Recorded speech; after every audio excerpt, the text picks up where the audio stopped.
आप देख रहे हैं डर कथा यूट्यूब चैनल। दोस्तों, आज मैं फिर से लेकर आ गया हूँ एक बहुत ज़्यादा खौफनाक सच्ची हॉरर स्टोरी। तो चलिए पढ़ते हैं आज की कहानी की ओर। ये कहानी हमारे साथ शेयर की है विकास राय ने। विकास राय बताते हैं कि ये घटना उनके गांव में घटी थी। एक आदमी थे जो थोड़े बुजुर्ग थे और कुछ हद तक तंत्र विद्या भी जानते थे। अक्सर वो खेतों की रखवाली खुद ही किया करते थे। उनके परिवार में बहुत सारे लोग थे, मगर वो किसी को भी खेत में जाने नहीं देते थे। ऐसे ही उनका दिन कट रहा था। एक बार की बात है, रात के समय उन्होंने खाना पीना किया और अपना सामान लेकर खेतों की ओर चल दिया। उनके घर से खेत का रास्ता तकरीबन आधे घंटे का था। रात धीरे धीरे गहरी होती जा रही थी, क्योंकि आपको पता है कि छोटे गांवों में अक्सर आधी रात के समय ही पूरा सन्नाटा फैल जाता है।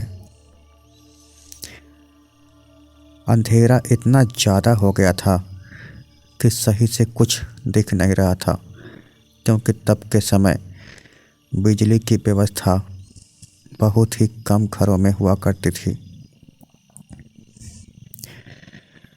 किसी तरह वो खेतों में पहुंचे और अपनी झोपड़ी में खटिया बिछाकर उस पर बिस्तर लगा दिया। बिस्तर पर बैठकर वो इधर उधर देखने लगते हैं कि कहीं कोई जानवर तो नहीं आ रहा है।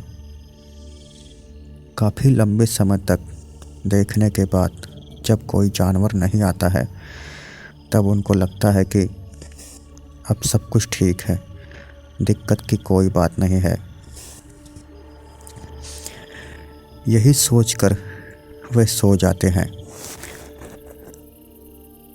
रात के तकरीबन 12-1 बजे होंगे। जब उनकी आंख खुली तब उन्होंने देखा कि बहुत सारे लोग उनके खेत में बैठकर खाना खा रहे हैं। इतने सारे लोगों को अपने खेत में यूं खाना खाते देखकर वे हैरान हो जाते हैं कि इतनी रात गए ये लोग अचानक से यहाँ पर कैसे आ गए। तब उन्होंने सोचा कि हो सकता है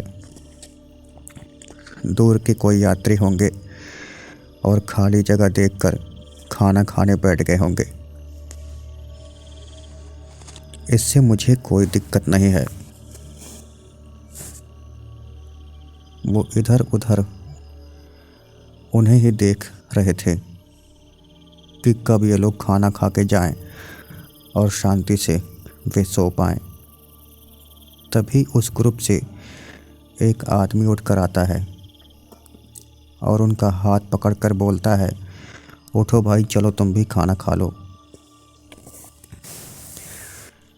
उनका मन तो नहीं हो रहा था, मगर फिर भी वो उसके साथ चल देते हैं कि देखें ये लोग कौन सा खाना बनाए हैं और मुझे क्या खिलाते हैं।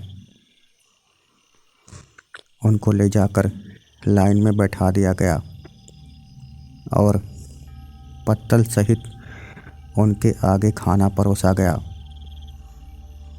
तब उन्होंने जो देखा, ये देखकर उनके पैरों के नीचे से जमीन निकल गई। उन्होंने देखा कि ये भोजन कोई आम खाना नहीं था, बल्कि उसमें मिट्टी की बनाई हुई लिट्टी और कीट पतंगों के चोखे पड़े हुए थे।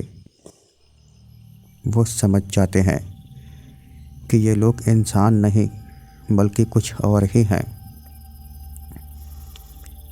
उन लोगों ने उनसे पूछा, खा रहे हो? तब उन्होंने कहा, हाँ, खा रहा हूँ। तब उन्होंने कहा कि और लोगे, जिस पर उन्होंने कहा नहीं, बस बहुत हो गया। ठीक है, घटेगा तो मांग लेना। ये बोलकर वे सभी फिर से खाने में लग जाते हैं, मगर उनकी इच्छा खाने की नहीं हो रही थी। थोड़े ही समय बाद वे सब लोग चले जाते हैं और उनके जाने के बाद वे अपने भोजन को प्लास्टिक की थैली में डालकर अपनी झोपड़ी में ले आते हैं। तकिए के नीचे रखकर वे रात भर सो जाते हैं। सुबह होने के बाद जब उन्होंने वह भोजन लोगों को दिखाया, तब उन्हें भी विश्वास हो गया कि भूत प्रेत कौन सा खाना खाते हैं। उस रात के बाद से वे हमेशा अपने साथ भगवान की कोई पुस्तक या फोटो रख कर ही सोते हैं। तो मित्रों, कैसी लगी आपको ये कहानी? उम्मीद है यह कहानी पसंद आई होगी। यदि आपके पास कोई कहानियाँ हैं तो मेरे व्हाट्सएप नंबर 8303 28 76 68 पर किसी भी संदेश में बता सकते हैं। मैं सोनू गुप्ता फिर से मिलूँगा ऐसे ही कहानियों को लेकर। तब तक के लिए अपना ख्याल रखें।